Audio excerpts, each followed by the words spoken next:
minutes and talk a little bit about the non-PEHP updates, and then Justin Seal will take the remainder of the time and talk about some of the PEHP things.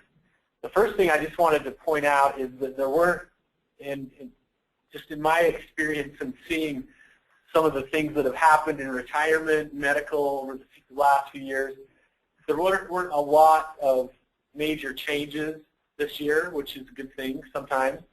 So, you know, hopefully we won't spend too much of your time, but I did want to point out just a couple of things.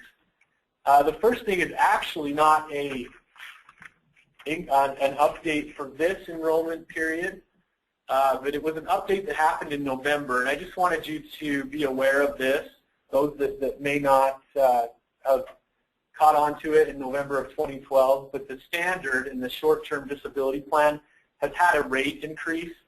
And I apologize on the screen that you can't see very well, but it just kind of points out that there has been a 13% increase in premiums for employees that are on that plan or that will be, you know, joining that plan. And those comparisons are just shown there as an example.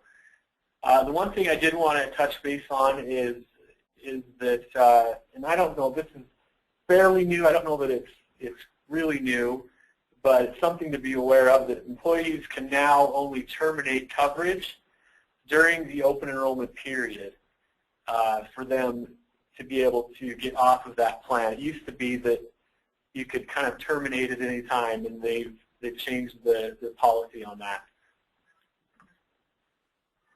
And then finally, the last thing that I wanted to talk about were two different changes that are not really huge things at all, but the Hyatt legal plan, and I think it's called the MetLife plan as well. It had an increase in the rates this year, an increase of 50 cents. And so the new rate is $21.25. And so just to be aware of that an employee that's on this plan that decides that maybe that's too much or they don't want it anymore, they will need to cancel their coverage or they will be renewed at a higher rate. And then finally, the Beehive Credit Union is no longer, I don't think they're even in business anymore, but instead you'll see it that a vendor is now, the name of it is Security Service Mutual.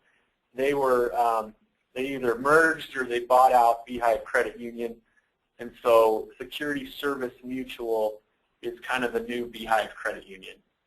Let's see, actually we're going to take just a second and look and see if there are any questions that came in. One question that came in says, so are people that are already on STDI locked in at old rates, or do they see the 13 increase too? Yeah, they will see that increase as well.